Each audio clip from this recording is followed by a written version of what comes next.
నాకు తెలియకుండానే చీకటి పడినప్పుడు పాము కాటేసింది.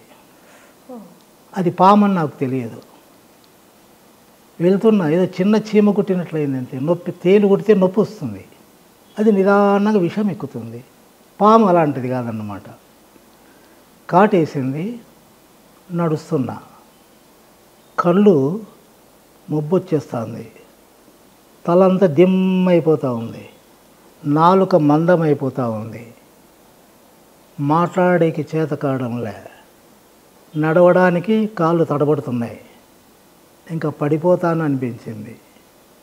ఆ పరిస్థితిలో ఎలాగో ఇంటి వరకు వచ్చిన. వెంటనే మా స్నేహితునికి ఫోన్ చేసి హాస్పిటల్కి తీసుకోమన్నాం.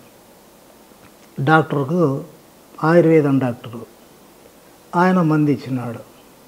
ఇది నాగుపాము కాటేసింది, నేను గ్యారంటీ చెప్పలేను, అది నీ అదృష్టము అని చెప్పేసి మంది ఇచ్చినాడు. అక్కడే ఒక శివాలయం ఉంది. శివాలయంలో కూర్చున్నా. వాకిలు వేయండి, నేను కూర్చోంటా, మీరు తీయొద్దండి, నేను పూర్తి పడిపోయిన తర్వాత వాకిలు తీయండి, లేదంటే నేనే తీసుకుంటా అన్న. నమ్మకం లేదన్నాడు కదా. కూర్చున్నా అంతే. అది ధ్యానమని, ఏదో నేను తప్పించుకోవాలని, సాధించాలని అవన్నీ ఏమి లేవు. ఊరి కూర్చున్నా. క్రమేణా విషం ఎక్కుతూ ఉంది. వేళ్ళు కదడంలే, కాళ్ళు కదడంలే. ఆ విషం ఎక్కే కొద్దీ ఆ భాగమంతా కూడా జడమైపోతూ ఉంది. దాని స్పృహ కోల్పోతూ ఉంది, స్పర్శ కోల్పోతూ ఉంది. ఆ విధంగా శరీరం అంతా వ్యాపించింది.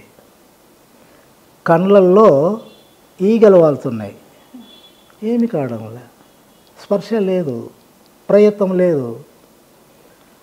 ఆ రకంగా శరీరం అంతా విషం వ్యాపించింది.